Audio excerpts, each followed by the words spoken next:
Shalom.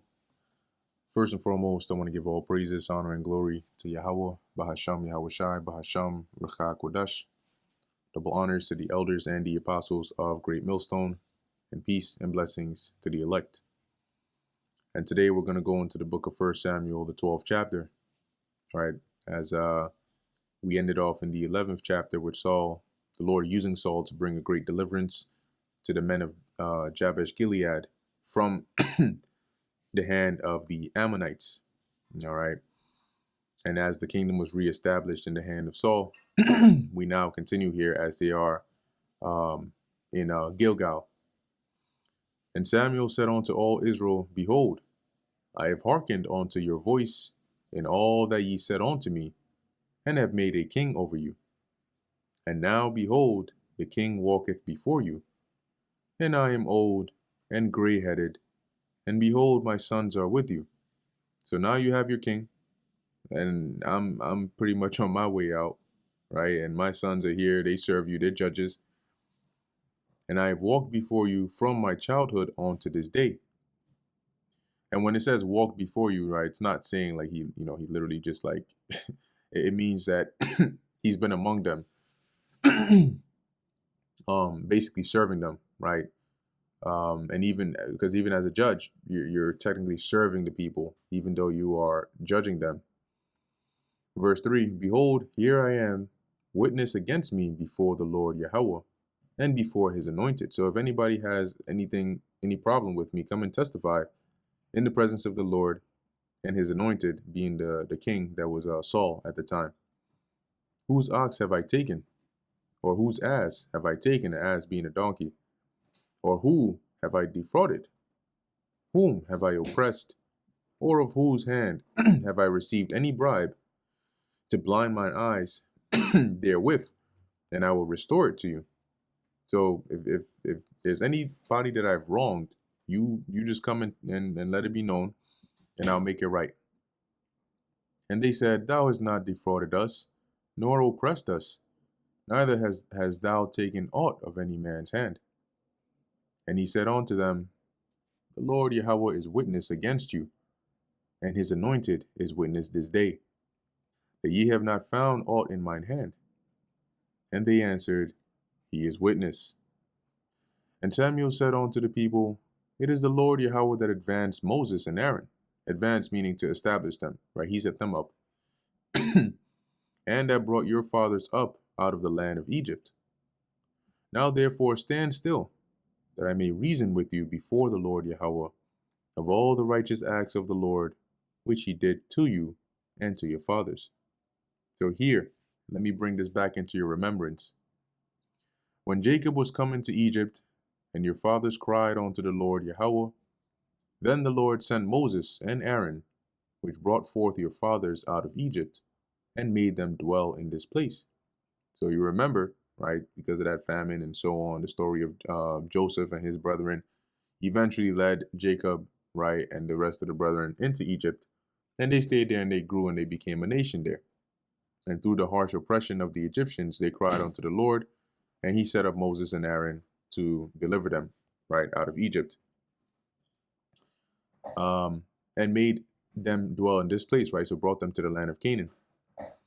And when they forgat the Lord Yahweh their God, he sold them into the hand of Sisera, captain of the host of Hazor, right? So when they started to go off and astray from the Lord, he raised up Sisera, and these accounts are in the book of Judges here, to basically come against Israel, as it says, and in the land and in the hand and into the hand of the Philistines and into the hand of the king of Moab, and they fought against them.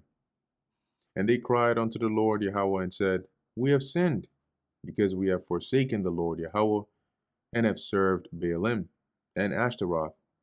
But now deliver us out of the hand of our enemies, and we will serve thee. So once the Lord raised up an enemy against us, they put us in captivity, or they had us in oppression under them, then our people cried unto the Lord, and as he says here, and then basically they said they would serve the Lord. And the Lord Yahweh sent Jerubbaal. Now, once again, this is recounting, remember, as he says, um, recounting the account in the book of Judges, in the book of Judges of the deliverances that the Lord wrought, right? And so, as it says here, he sent Jerubbaal, which is another name for Gideon, and Bedan, and Jephthah, and Samuel, and delivered you out of the hand of your enemies on every side, and ye dwelt safe. So these were the judges the Lord raised up. Now, when you look this up in the NLT, it tells you that really, I think in the other versions, the Syriac or so, and maybe in the Greek, the Bedan here is referring to Barak, right, which was a judge. And we know who Jephthah was, right? He ended up making the vow and had to sacrifice his daughter unto the Lord. And Samuel here really should be Samson, or else you'd be wondering where in the book of Judges these men were. But looking in the NLT, you'll see here, right, for Gideon, Jerubbaal. For Bedan, the footnote tells you that the Greek and the Syriac versions read Barak, which makes sense, right? NIV is the same thing. And Jephthah and Samuel, and as it says here, Samson, which makes more sense. Once again, these were judges the Lord raised up to deliver Israel. Verse 12, and when ye saw that Nahash, the king of the children of Ammon, came against you, ye said unto me, Nay, but a king shall reign over us, when the Lord Yahweh your God was your king. So when you were afraid of the Ammonites coming against you, rather than seeking the Lord, you said you desire a king, so you can now go against them. Now therefore, behold, the king whom ye have chosen, and whom ye have desired. And behold, the Lord Yahweh hath set a king over you. If you will fear the Lord, and serve him, and obey his voice, and not rebel against the commandment of the Lord, then shall both ye and also the king that reigneth over you continue following the Lord your God. So as long as you continue to serve the Lord, you and the king will be fine, and you can continue to, to dwell as such. But if ye will not obey the voice of the Lord Yahweh, but rebel against the commandment of the Lord, then shall the hand of the Lord be against you, as it was against your fathers. I.e., he's going to bring judgment against you just as he did your forefathers. And we just read, in some accounts over there, right?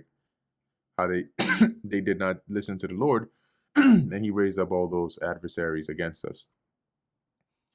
Now therefore stand and see this great thing which the Lord will do before your eyes. Is it not wheat harvest today? And the thing about the significance of this is, I believe usually around the time of the wheat harvest, it wasn't, you wouldn't really get rain around that time. So that's why it was significant, why this would have been a great thing for them to see. I will call unto the Lord Yahweh, and he shall send thunder and rain, that ye may perceive and see that your wickedness is great, which ye have done in the sight of the Lord, in asking you a king. So let's read this in the NLT. You know that it does not rain at this time of the year during the wheat harvest. I will ask the Lord to send thunder and rain today. Then you will realize how wicked you have been in asking the Lord for a king. So Samuel called unto the Lord, and the Lord sent thunder and rain that day. And all the people greatly feared the Lord and Samuel. And all the people said unto Samuel, Pray for thy servants unto the Lord thy God, that we die not. So you can imagine, it must have been some real heavy thundering, probably some lightnings here and there, For we have added unto all our sins this evil, to ask us a king.